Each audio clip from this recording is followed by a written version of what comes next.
Welcome to episode 217 of Girl Take the Lead, where each week we explore womanhood and leadership. And I'm your host, Yo Canny. Susan L. Combs, founder of Pancakes for Roger, Inc., a nonprofit corporation dedicated to serving those who have served our nation. And she's a best selling author of the book, Pancakes for Roger, a mentorship guide for slaying dragons. And that takes us to discuss many life lessons and experiences that led to the founding of Pancakes for Roger, Inc. And you'll hear about some of those insights and life lessons in this episode. In addition to talking about her book and foundation, we've covered three facets of life. Her dad passed along to her, and she passes along to you. Plus, we'll talk about how to calculate your monetary worth, elements of a good relationship, and seeing signs. Hey, did you know that February is Pancake Month? Listen in for some more details about that. Enjoy, and here you go. Susan, thank you for coming to Girl Take the Lead and for joining us today. And I know this is going to be one heck of a conversation. Thanks for having me. I really appreciate it. Yeah. So let's start. If you would tell our listeners and viewers about you and your book, it would be great to get us started. Yeah, so I mean, it depends on the day on what you want to know about me. I mean, first and foremost, I guess my first thing is I own an insurance brokerage firm that's based out of New York City that we've recently moved to New Hampshire, but I started that company at 26 years old.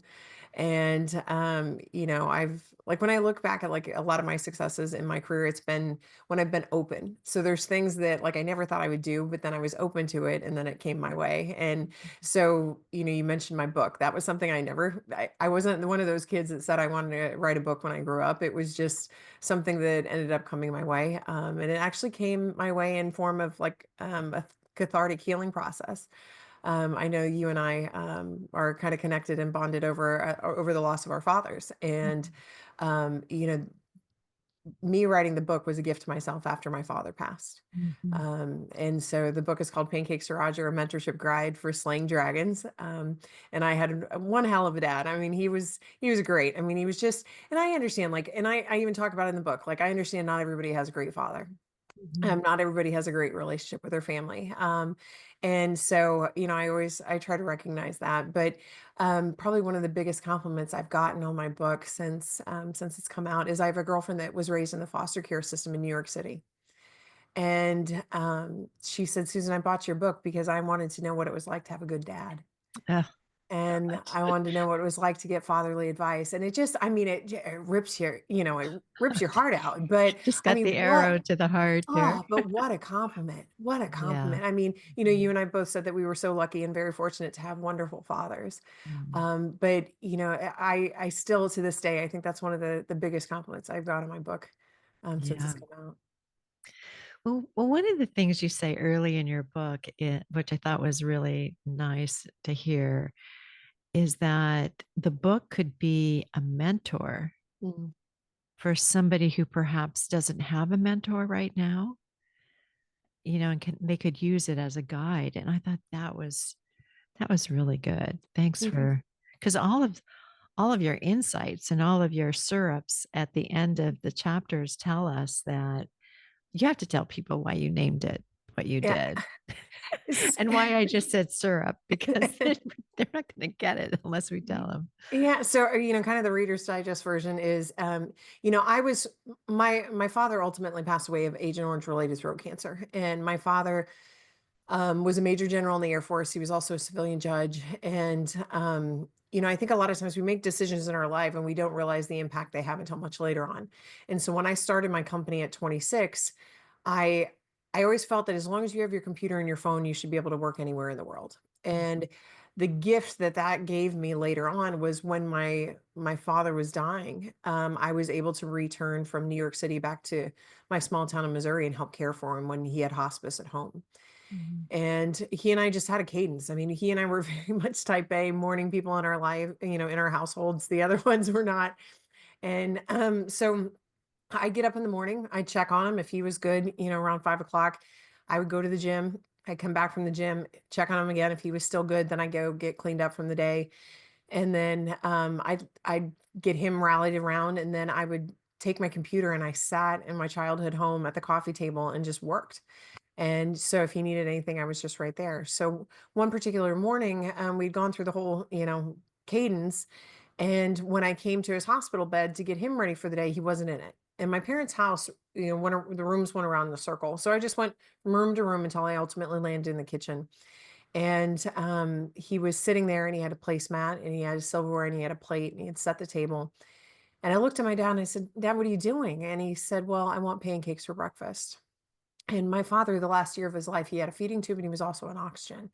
So pancakes were definitely not in the cards. And this is a man that, he was a Marine first and foremost. And he knew when, hey, this is the mission at hand. You can't change anything about it. You move forward. And so this was the first time he'd ever asked for anything like that. And I looked at him and I said, Oh, Dad, there's just nothing more in this world than I want to give you than pancakes for breakfast. But I said, we're on hospice and we have a DNR and I give you pancakes and you choke. I said, we're probably done here. And I don't think we're quite ready to be done. And he said, Oh, yes, I can. Matt said I could. And Matt's my brother and he's a nurse and he wasn't there that morning. So I knew we were dealing with some confusion from the oxygen deprivation. Mhm. And so I was just trying to think real quick on my on my feet. And I said, let me see what I can do. So my dad always wanted the tube feeding formula heated up for 14 seconds. He was very particular about that. If you would have done 11, he would have known. If you'd done 20, he would have known. And so I heated it up for 14 seconds and I brought the little pitcher over to the table and I put it down and he said, What's that? And I said, That's your syrup. So his oxygen levels had started kind of rallying around. He smiled and he kind of nodded. And, a few weeks later, my dad would ultimately pass away. And when, your listeners that have been caregivers, can can probably attest to when you're a caregiver, like that's almost your entire focus, even when you're working full time.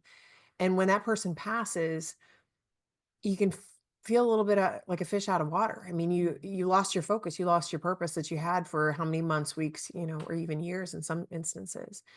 And so I took one day off of work when I came back to New York and I just needed to shut out the noise, respond to texts if I wanted to, respond to phone calls if I wanted to, but just be present and kind of give that gift to myself. And my husband said, "Why don't we go have some pancakes for breakfast for your dad?" Oh, And so we went to the Bel Air Diner in Queens, New York. My husband took a picture and I told the story that I yeah. just told you and I said, all of our lives can change in the blink of an eye. And there's so many things that we have to be thankful for. And I Mhm. said, so if you're so inclined, why don't you go have some pancakes for Roger and remember all the blessings you have in your life? Mhm. And I mean, Ilana, it wasn't supposed to go anywhere. It was just me But sharing it part of my did. heart and just talking. I mean, I Yeah. wrote a lot. I wrote a lot when my dad was sick because it was very, very cathartic. And it was just a way for me to like figure out my feelings a little bit. And people started having pancakes and they started sending pictures. And I had people that said, I can't have pancakes and not think of your dad and think about the Mhm. legacy he's left behind and all the life of service he led.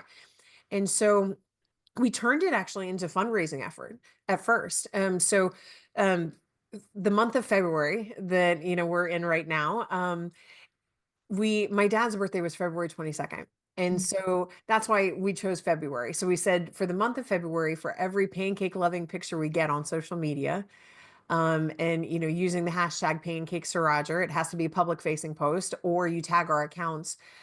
I was personally making a donation in his honor to a veterans clinic, a veterans legal clinic that provides free legal services for veterans and their families navigating the VA claims and appeals process, discharge upgrades, and a lot more. Clinic's been around for over 10 years. And they just announced a few months ago that they've recovered over $20 million in back pay for our veterans Mm. with the work that they've done.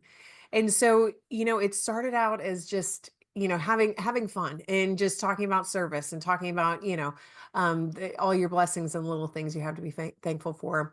And then I had people that had been after me to write a book for a while. And, I had always, when I do public speaking, and I always ended my talks with kind of unsolicited advice and quotes from people that have helped me along the way, because I was always raised that if you get a good piece of advice, it's your duty to share it with somebody else. Mhm. Because if it helped you in your life, chances are it'll help somebody else. Mhm. And so when I sat down to write the book, it wasn't supposed to be all about my dad. My dad was supposed to be a chapter, but the general, as generals do, they kind of like to take over everything. And so, and the original title of the book was Pancakes or Roger, since my dad had made Yeah. that request, and it was a mentorship guide for life. And then I woke up at 2 a.m.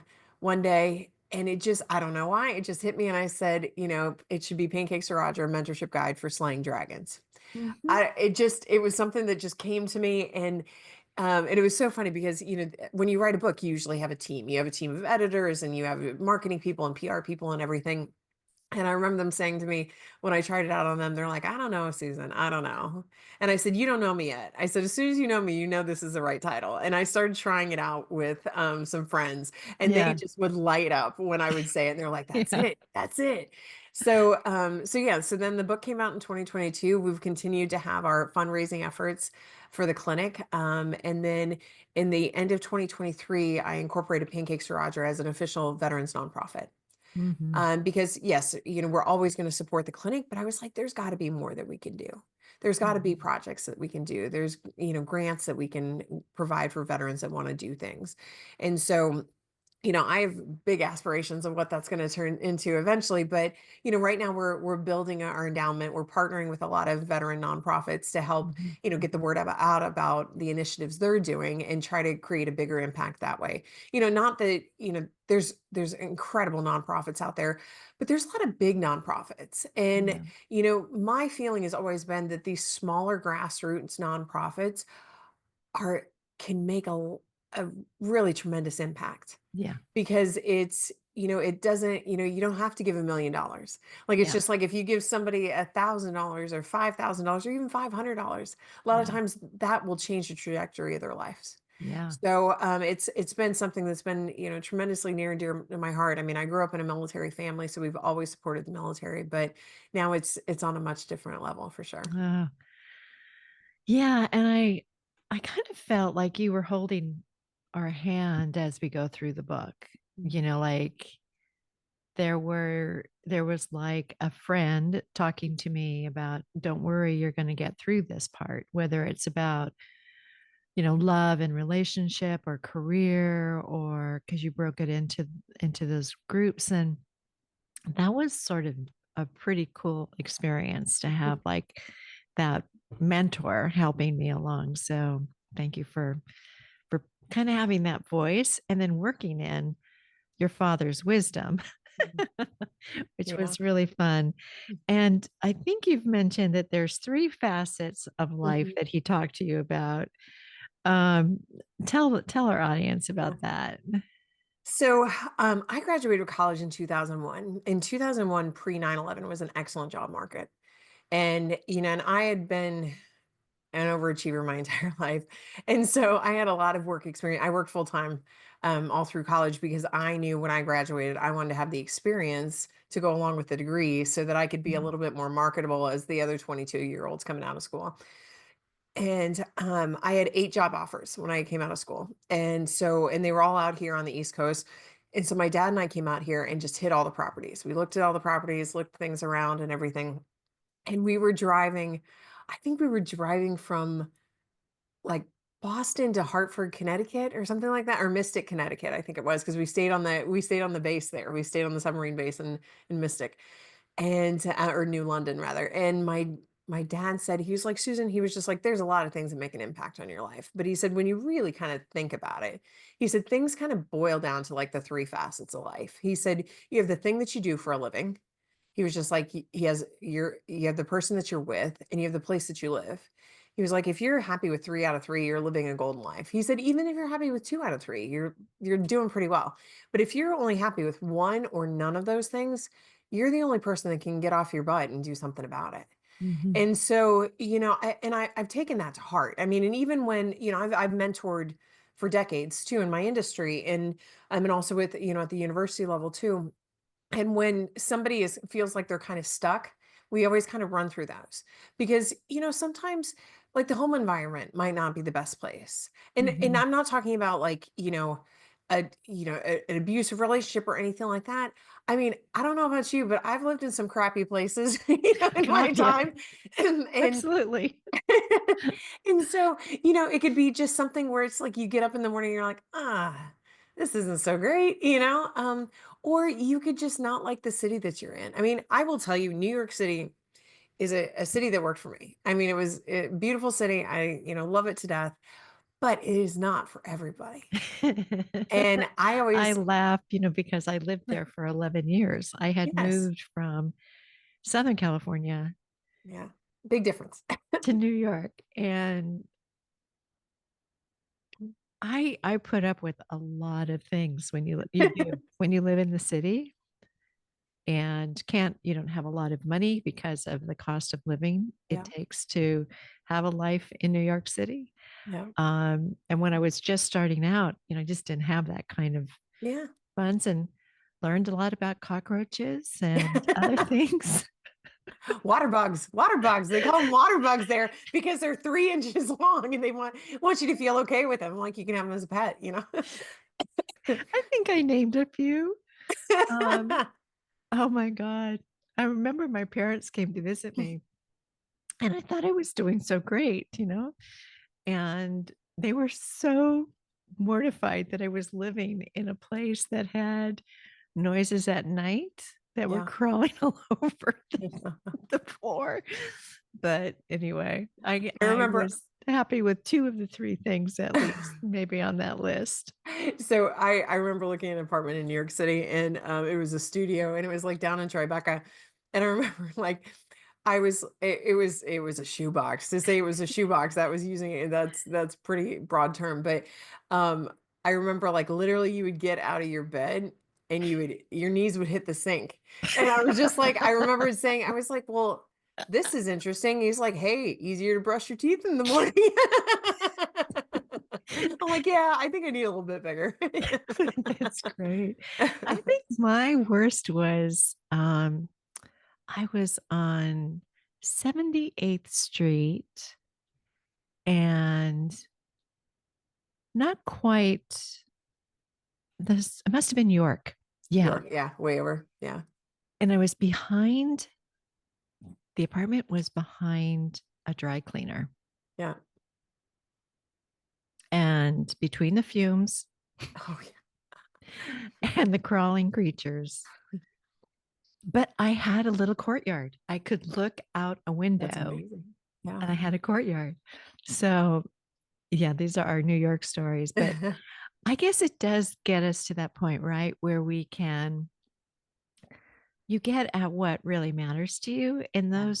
in those three things that your dad passed along to you, whether it's what you're doing or where you're living, Yeah. and the person you're with. Yeah. So Well, and anyway. I also think there's a massive difference between a job and a career. Ah.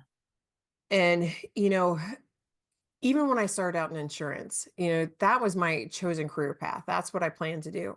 But when I started out, I was making $24,000 a year in a draw situation. So they were taking out all my expenses. So I was basically bringing home 150 bucks, but I was a contractor and nobody told me I had to pay taxes on top of that. So it was a really big learning experience. But I became certified as a personal trainer during that time. So that Yeah. was a job to help get me to where I wanted to be in my career. So it's just like I always tell people like, hey, a job is basically like clock in, clock out. You're not really investing a lot. It's a way to get from A to B. But like a career, you're going to be willing to sacrifice for. You're going to be willing to do without. I mean, when I started insurance, I mean, I always tell everybody that starts in insurance, I'm like, you really have to bust your butt for 3 years. Like if you really do things right, you network, you do without, you don't go on the vacations, you work on the weekends if you have to work on the weekends, you work late at night to get things done, then you won't even recognize your life in 3 years. Mhm. But not a lot of people are willing to do that.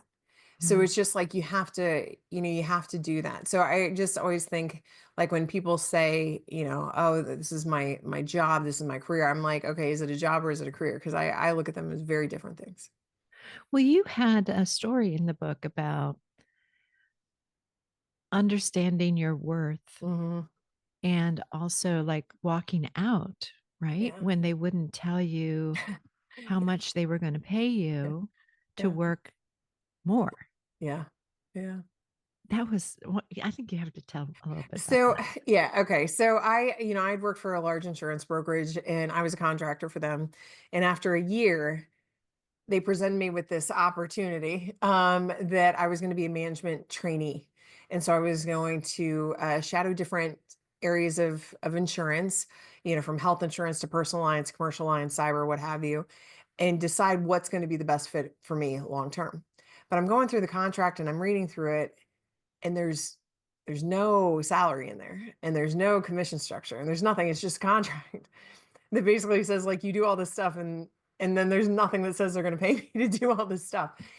And I remember like, and I will say that the CFO was later fired, but the CFO at the time said to me, I looked at him and I was 26 years old, and I was looking at this contract and I said, well, what are you going to pay me? What's my salary going to be? And he said, well, you're just going to have to trust us. Mm. And I don't know how I like had the chutzpah, to like to say it, but I remember looking at him, I said, well, trust doesn't pay my bills. And because I was like, my father was an attorney, right? In a civilian life, I wasn't about to sign a contract that looked like that. He at least taught me some of those things. But I was shocked. I mean, that I said Mm. that, and he said, well, if you're not going to sign it, then I think we're probably done here. But I will say the one thing that they did right by me in the beginning is I own my book of business from day one. So when I walked out, those were my clients. And so I took them all with me. You just signed over the letter saying, hey, Susan's my broker on the outside. And so I was making over twice as much money on day one because I was no longer splitting with the house. Yeah. But you mentioned about the knowing your worth. I mean, I think in this day and age, a lot of times people talk about that. They talk about knowing your worth, and they're usually meaning like know who you are as a person, know who, know what your likes and dislikes are, how to be motivated and things like that. But I'm actually talking more about monetary. Yeah. And I will tell you, I'm a Taurus, so I'm all about the money. How do I make it? How do I get it? Type of thing. But I'm really driven and I'm really focused. And so I always tell people, like, I always ask people when I'm teaching or, or I'm speaking, I'll always say, do you know how much you're worth per hour? Hmm. And you're lucky if 10% raise their hand. And so I always think, I mean, and it doesn't, I look at this more like when you're in a sales capacity or things like that, but it doesn't have to be that. I mean, even if you're a salary person, like the quick down and dirty is look at how much you work. Like, are you working 40-hour work week? Are you working a 50-hour work week? How much vacation time, time are you taking? Stuff like that. And then you take your salary and you divide it by those number of hours per year. Hmm. Hmm. And that tells you what your working hour is. And once you know that, to me, saying yes and no to things becomes so much easier because you Yeah. know the cost. Because it's just like you'll have people that say like, "Hey, I want to pick your brain." Especially if you've started, accumulating awards and you've done well in your industry, people are like, "Oh, I'd really like to just sit down and pick your brain." Well, yeah, they're basically saying, I want to use all your stuff, but which is fine. But you need to know what the value of that is because Yeah. it's just like it's not that $5 cup of coffee. It's Does it take you 30 minutes to drive there? Hmm. Are you going to sit down with them for an hour, hour and a half, and then it's 30 minutes back? Like then and then you take whatever your hourly rate times three, and that cup of coffee just got really expensive. And Hmm. so then like, hey, when I go back to the office, this is the revenue I need to generate to replace that time that I was gone. So it's just like, even like when you take vacations and you go to conferences and you do these different things, it's always good to type, to look at those things. Like when when somebody asks me to speak at a conference and they might not have much of a budget, I have to know going into it, like, what is my time worth? And what Hmm. is this costing me? What am I giving up? And is there going to be an opportunity that it leads to? Then great. Like maybe I'll get a client out of it. Maybe I'll get another speaking engagement. Or, now that I have the nonprofit, a lot of times, like I just accepted a speaking engagement where they made a donation to the nonprofit. Yeah. So it's just like, so I'll do things like that too. I mean, but if you don't know what it is, like Yeah. you're giving away a lot of not even your time, but also your money. I think it's such a, important, like you're talking about, you give people the calculation Okay, this is how you do it. This is how you figure that out. And I love when you say in the book, I think you say like no is a complete sentence. Yeah. That one just I went, oh, I've got to think You about doing forget a that. card that has that on there because Well, and it as was women, we so want to good. overly explain everything, right? No, I can't do it because, Johnny's got to go to soccer practice and then I have Right. to, somebody asked me to host this PTA thing. And my mom asked me to come over because she can't, her hands aren't working really right and I need to like put her earrings in for it. It's like, nobody cares. Nobody cares. It's just like, be like, no, sorry, it's not Yeah. going to work for me right now. Yeah. Or, it's like the one that I like that people are kind of using now is like, my plate is as full as I like it. Mm, It's not like you're saying like, hey, I mean, because all of us can find the time if we really want to do something. yeah. But it's just like there's nothing wrong with saying no to somebody so you can say yes to yourself. Oh, okay. We need those definitely. I'm trying to think of what the card would look like, but I'm thinking that you're giving me a whole new line of cards and inspiration for people. Um, you have a lot to say to in the book about good relationships. Oh, yeah. And I love that when you're talking about your relationship with your husband, but and your differences and Mhm. giving each other space for those differences. And I love when you say we keep our own identities within our relationship instead of losing Yeah. ourselves. Wow. Yeah. It's so true. I mean, especially, I mean, I honestly think that so many people don't know what a good relationship looks like. Mm, I mean, I will tell you, I was married before my husband. That wasn't the greatest marriage, but I didn't know better. And my parents had a wonderful marriage. I mean, I had one modeled for me. Not everybody gets a good marriage modeled for them. But I also think, man, I know they don't teach home economics anymore. They probably call it something else, but that's what I would be teaching is like understanding what a good relationship is like. mhm, Because it's just, my husband always says, like you know, he's like, I want you, but I don't need you.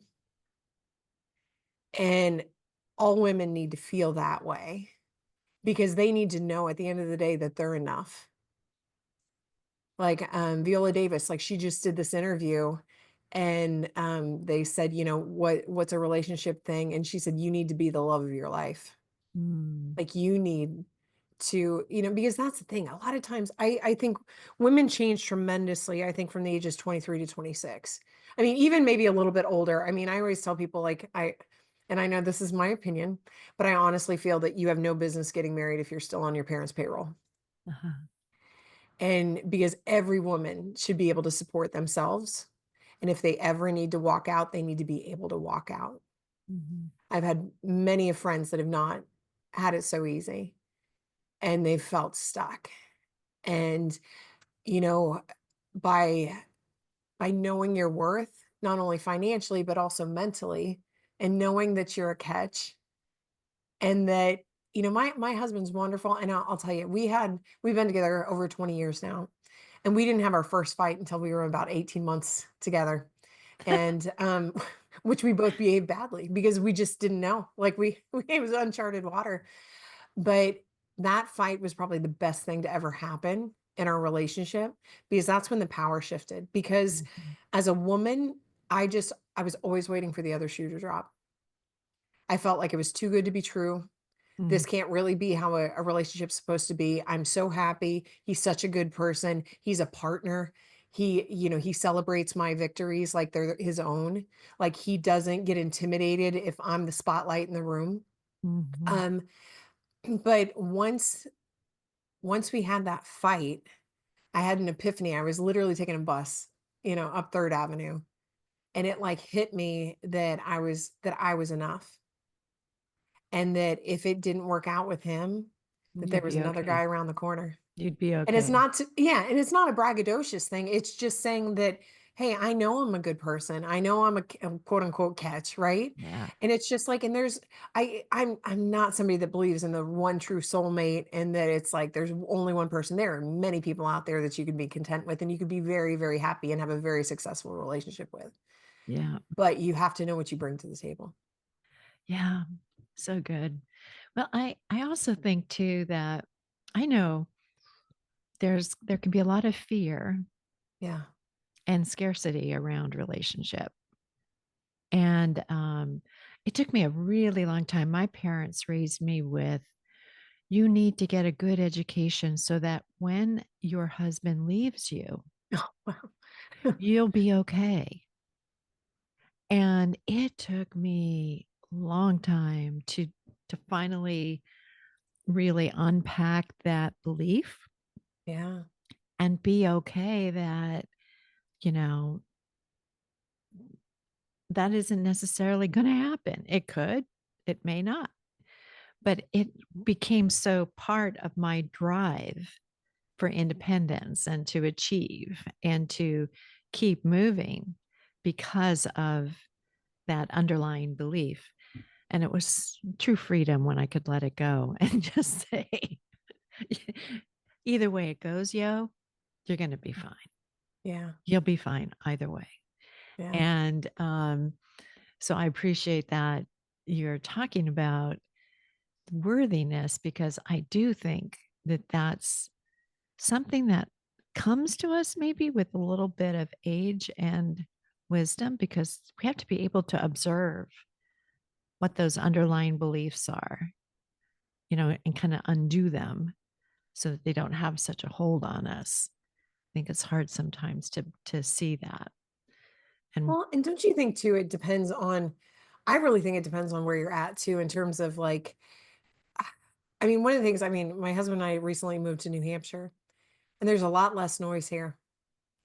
And I find myself thinking deeper, having deeper conversations, mhm, with my friends that aren't here even, um, because I have the space to do so. yeah. I don't think I had a lot of space to do that in New York. I think that there was just it was the constant grind, the constant busyness, and so much noise that it's just like you don't have time for your own thoughts a lot of the time. Mhm. So and I have a lot of friends. Now I understand why they meditated in New York City. I was like, oh, that's why you did that thing. I was like, I can just do that now. In New Hampshire, I have no friends, like, Right, right. but it's interesting that the different, I think, demographics and different areas and stuff like that allow for different spaces that way too. Sure. Well, you talk a little bit too about your evolution, like the spiritual evolution you've had, the openness that you've had for signs coming Mm, to you. And I feel that way too. I mean, it's getting in touch with my own intuition, which I had put way behind yeah. the wall to achieve and to be accepted. And so, I've been doing more intuitive practices just to kind of get that space that you're talking about, that environment. I know that's come to you as well. Mhm. Um, so, anyway, I share that with you. Yeah, I love that. Yeah, I'm a big, big believer in signs. And, I think with signs too, it's just like if you're open to them, you get more. Hmm. And, I think there's a lot of things in this universe that we just don't understand and we can't comprehend. And it's just, being open to those things because I still talk to my dad in my head. I still need those, advice. And, since I was so fortunate to have a dad that gave so much good advice, I mean, I have kind of a Rolodex in my head that I can plug and play when Yeah. I need to. Yeah. But yeah, it's just, I mean, I had shared with you earlier that sunflowers are a big sign I get from my dad. And so those are just like getting a big hug from him when I see him. So those are I cool. think we also have to slow down a bit in order Yeah. to see the signs because they're there. Yeah. And I know that when I'm in work mode and producing, I don't see anything else. I mean, Yeah. I'm um, and to just sit back for a moment and make it slow down so that I can see things a little bit differently. I totally get that. I've got to be doing that. Well, you and I could be talking forever, Oh, I girlfriend. know. I feel like we're kind of tied here spiritually as well as, you know, mentally. But tell us about the February pancake month, Yeah. how we So can it's just, support you and the yeah. foundation. That would be so awesome. Yeah, so I mean, it's just as simple as having pancakes. I mean, that's what it comes down to. So it's just like, so every picture that we get on social media, so and I always stress it has to be public facing, because if you have a private profile, we can't pick up those hashtags because Mhm. you don't let anybody see them. So Right. so we say public facing profile where they tag our accounts. We have Instagram, we have Facebook, we have LinkedIn. um so it's just like if they share the pictures, and we always tell people to get creative. We do have some pancakes for Roger swag. We've had people that, and we also have the book, and so you can do multiple counts for a donation. So for example, if somebody has one of our Dragon Slayer t-shirts on and they have the book and they have pancakes, then we'll make 3 donations to the clinic. There you go. So it's just like, but we tell people to have fun. Like we do awards. So we do like the most creative pancake, the most creative place to have a pancake, the most school spirit, the most patriotic pancake. And then what we do is then, we get the finalists, and then we put together like a Google voting thing, and then the public gets to vote. And so it's just like they get to have, so then this year in March, we're going to have the award winners are going to be on a billboard in Times Square. So it's just like that has like a live feed. So even if you can't be in New York City, you can still watch it on live feed, and we'll go and get, pictures and videos and things like that for the person too, so that they can have them as well. It's But so fabulous. yeah, so it's just like it's fun. I mean, and we always tell people like, the pancake month, I mean, yes, are we a nonprofit? Are we raising money? Do we love sponsorships? Yes, Mm. absolutely. If you want to see your logo on a map, because we actually have a pancake map. So, since we track everything, last February we got all 50 states, all 7 continents, and 29 additional countries. There you And go. so, and we made our largest donation because the nonprofit Pancakes for Roger made a donation to the clinic, and then my company, Combs and Company, matched the donation up to $5,000. So we were able to donate over $10,000 to the clinic. Woohoo. Yeah, so it's just like, so our goal for this February, and we're trucking along for sure, is we want to hit 1,000 donations this year. So Oh, great. so we always tell people, just like have a pancake, use the hashtag or tag us, and help a vet. I mean, it's really that simple. So but like I said, on the pancake map, we have people that our lowest sponsorship level, where you're recognized, quote unquote, is $100. So Mhm. people can sponsor a state, so they can go online and they could submit their logo. So say you took Utah, then when somebody has a pancake in Utah, we put your logo on Utah, so it accounts for it. So it's just kind of fun. Great. So you can look at the website and see like our past maps and everything. I mean, we got Antarctica. I had to contact Antarctica in January to say like, hey guys, because they can't just go to Costco and get pancake mix like we can. They get it shipped in. So I was like, can't let me down. We had Antarctica 2 years in a row. I can't not have Antarctica going forward. It's so great. Yeah, it's And we'll fun. have all that information in the show notes for Thank you. our audience. Is there anything else that you want to leave with our listeners and viewers? You know, with the book, just because a lot of times people are like, what's the book kind of about? I mean, the book is written in vignette style. I mean, as you said, it's into different sections, so it's self-love, family, and career. I had an uncle that used to say, take what you want and throw out the rest. And, as I mentioned before, I was always raised that if you get a good piece of advice, it's your duty to share it with somebody else. Doesn't mean everything's going to resonate with you. But, maybe it'll resonate with you at a later date. Um, I write how I talk. So I'm pretty plain spoken. So I think the longest chapter is about 10 pages. There's other chapters that have like 1 or 2 paragraphs. I had a few friends that actually use it almost like as a daily devotional. Like they read it like a chapter a day, just kind of like to have different lessons. But, at the end of the day, it's just about reminding yourself to be grateful for the little things.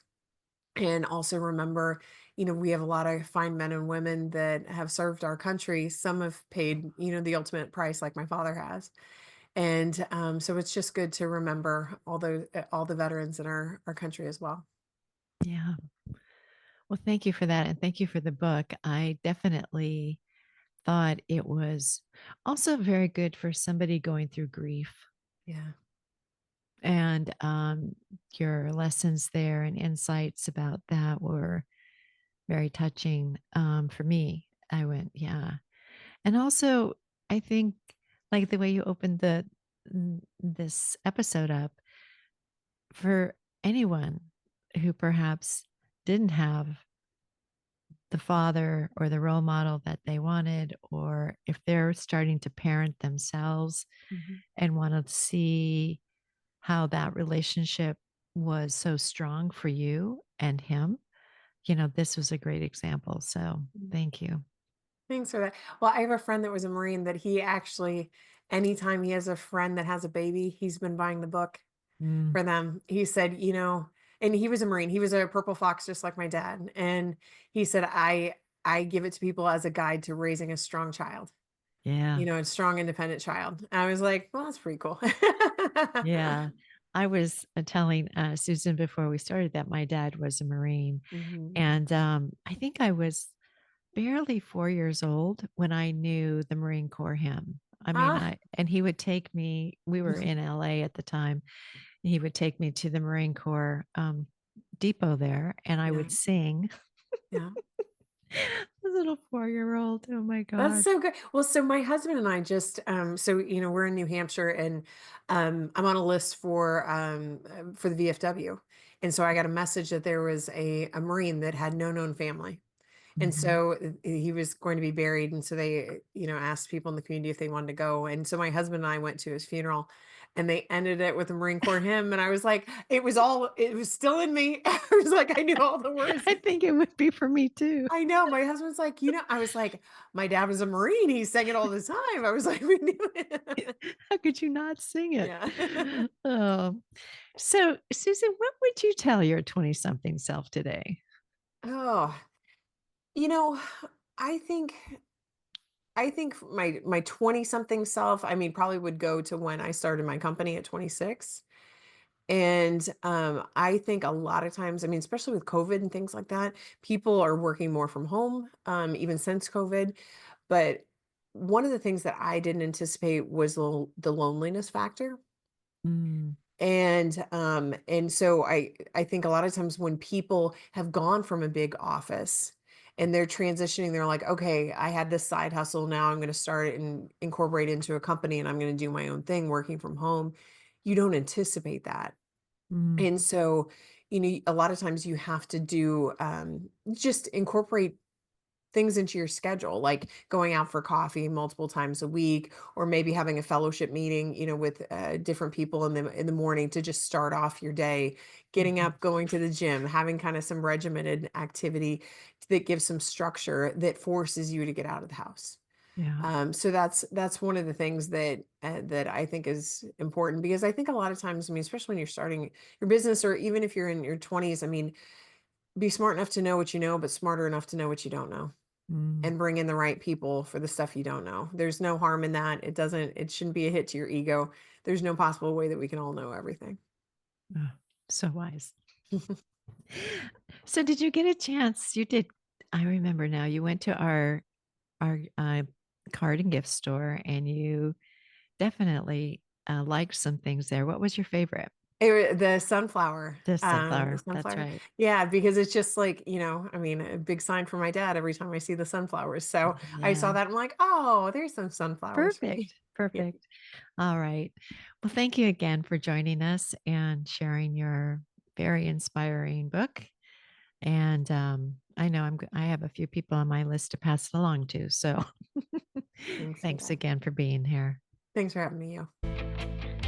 Thank you for listening today, and we sure hope you enjoyed this episode. And if you did, please leave a comment wherever you listen to your podcasts. Tell a friend about us, join our public Facebook group, Girl Take the Lead, or visit our website, girltaketheleadpod.com. We also have a YouTube channel where your subscription would be appreciated. Once you're on YouTube, search at Girl Take the Lead. And we're also on YouTube Music, where you can find a video of this episode and you can find a video on Spotify as well. Here are 3 takeaways from today's episode. 1, there are 3 facets of life Susan's dad offered that can make an impact. And that is 1, the person you're with, 2, the thing you do for a living, and 3, the place you live. And if you're happy with 3 out of 3 or 2 out of 3, you're living the golden life. But if you're only happy with 1 or none of those things, you're the only person that can change it. 2, Susan encourages all of us to know our worth and when it's time to walk away. She's talking about our monetary worth per hour to help us determine your working hour. Saying no is so much easier because you know the cost. And 3, understanding what a good relationship is like. At the end of the day, all women need to know they're enough. And as Viola Davis said, you need to be the love of your life.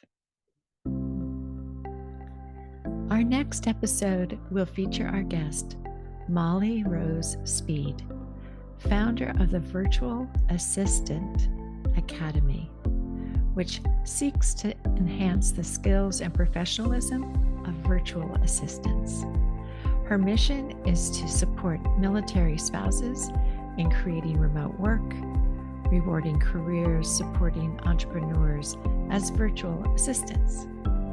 One insight she made is that asking for help and delegating can be difficult, even for the best of us.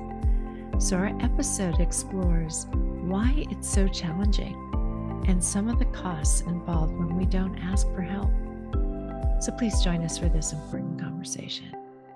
Oh, and there's one more thing I'd like to tell you about. Lotta Hamilton, a guest on our show a couple times, is offering a free Change Tools Masterclass, which starts March 11th. I'll have info in the show notes if you'd like to learn more. Talk to you soon.